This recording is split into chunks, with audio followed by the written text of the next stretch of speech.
Hello friends, welcome to my channel, and this is BG again. After a long time, this is an updation of my L5-S1 microdiscectomy after 6 months. This is my situation right now. It was quite eventful at the beginning of fourth month. I had complained about severe pain and I had issues with my walking and doing task and doing anything. So I happened to find out that the disc has reherniated again in the same spot on the L5-S1, like a fragment in the right lateral recess. So what caused all those pain and irritation was that, and I was miserably in pain for sitting. My standing tolerance was only 25 minutes. I couldn't even function properly. I think literally all of April was actually miserable, and I couldn't find what way I could tackle this. And options, doctor said to go in again and do a second surgery and clean it up, which I was very reluctant because the amount of trauma I went through in the first one itself made me to realize that this is not a simple surgery, as they say, just get up and walk and go, though that is not the way it is. So I said hold off to the surgeon, and I had to research myself to go ahead and do what else can be done was my next question. So I was doing physical therapy, pool walking, laser, everything. Literally everything I have tried, and everything was a temporary relief for me.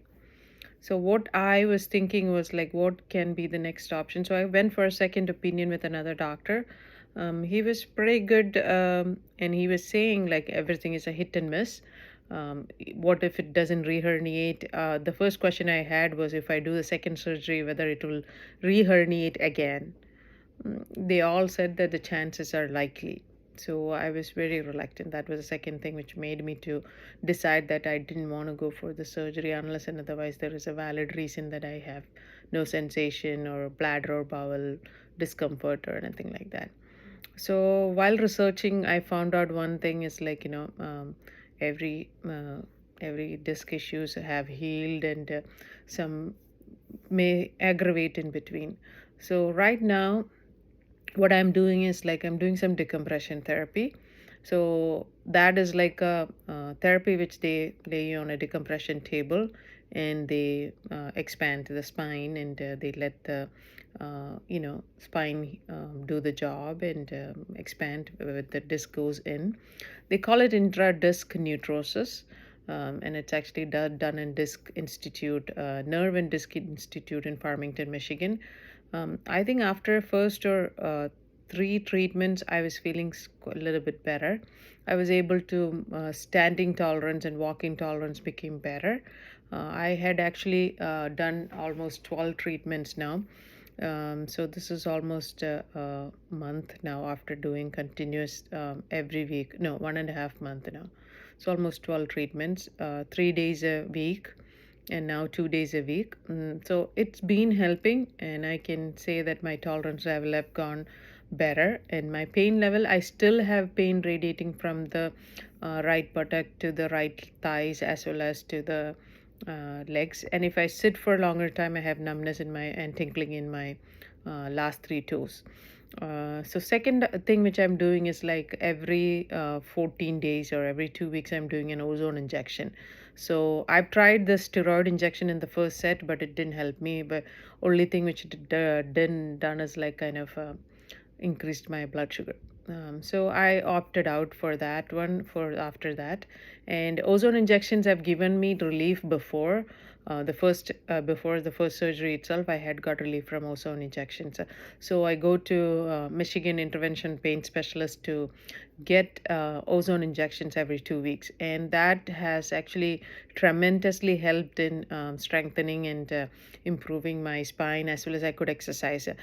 So the injections were actually tackling the piriformis muscle as the glute medius, and also in the area where the surgery was done, where there is muscle loss and other things. So that is actually where the injections were done. The first day was very miserable. You'll have severe pain, but I swear by it. The ozone injections have helped me from 2017, healing, and it regenerates the area. It improves lot of blood flow. And so I am this is the third time I'm trying it out. So I these two things have been helping me tremendously. And I mean, the main achievement which I've done is like I went back to work last week for a few hours. So that is a very much bonus point for me from not walking in April, having muscle atrophy in my legs.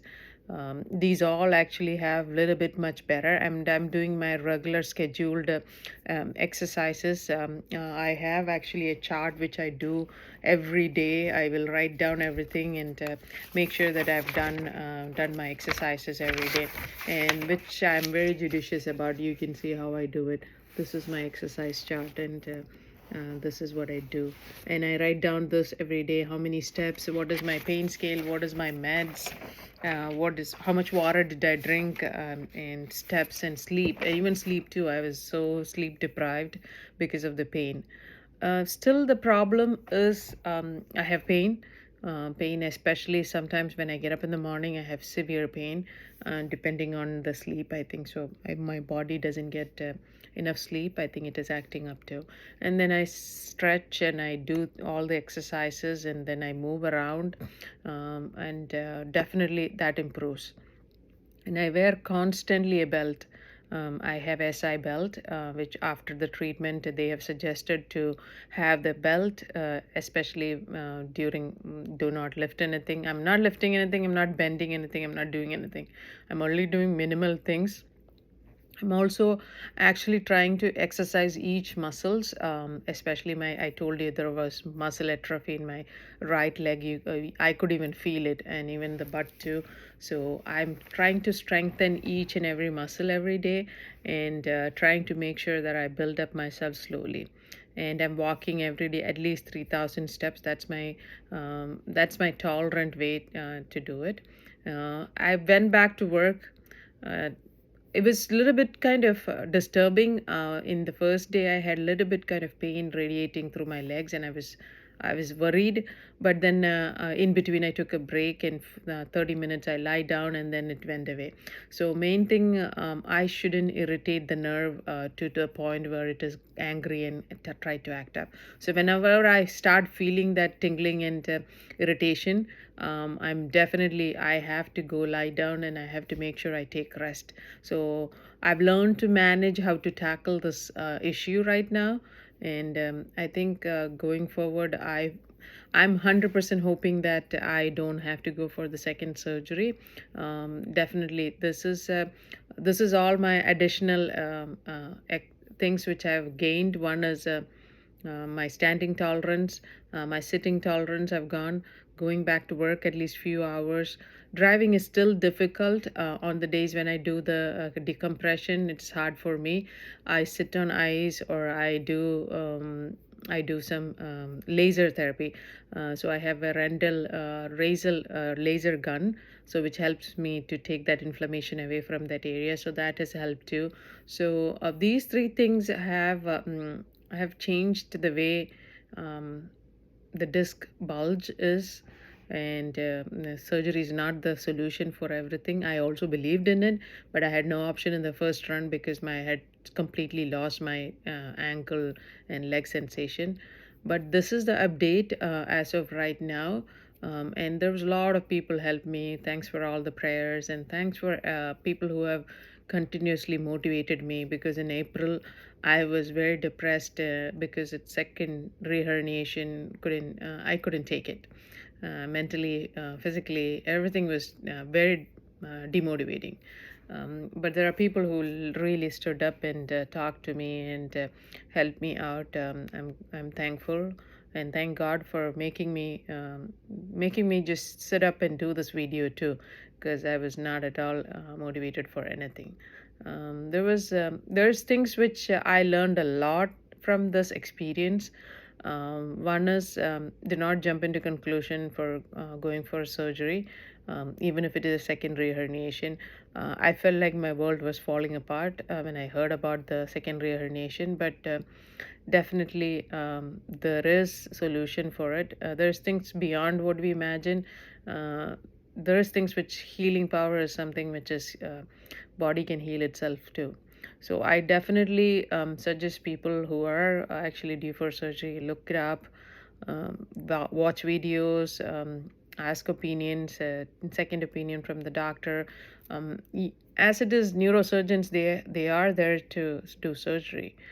So you need to get a third opinion about who is not in that field, or who has different opinion. I mean, definitely you all know how busy and active I am. I definitely want to go back to that mode where I used to do so many things, and I can I can work things in the way I wanted to. So I'm hoping that one day, at least the beginning of 2024, I would be able to do things like that. But right now, I'm taking everything in a slow step mode. If I'm not able to do it, I will not do it.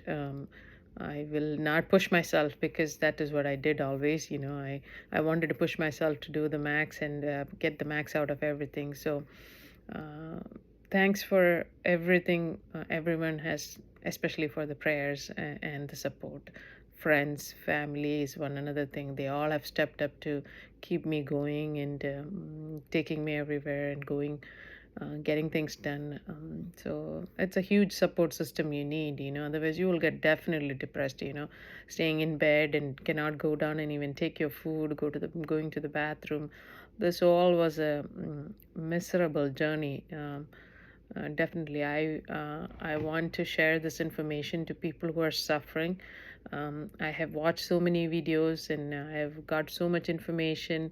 Anybody needs any motivation or help or anything like that, or any suggestions, from my personal experience, I'm ready to share, and I can guide with anything which you want. And if anybody needs any information about my treatments right now, I'm going to post it down in the video. Please contact them. They're great people. Both offices were very great, very motivating. It helped me. That doesn't mean that it helps you, but there's no harm in trying it out, because surgery should be the last and last and last option. Because once surgery is done, it is so many things. It's your back, and the back is being supported by the whole body, is being supported by the back, and that is totally totally difficult to cope up with all the mechanism in there. And with the surgery, it disturbs the whole thing.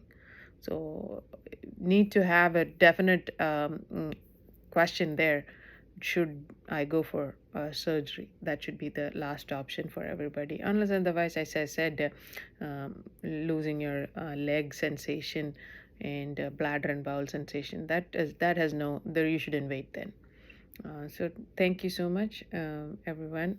I'll keep posting some updates, and I wanted to post some more about the treatments and everything. I'll keep posting that too. And those who have always asked me, how are you doing and what is going on, this is all the answers for that. Thank you.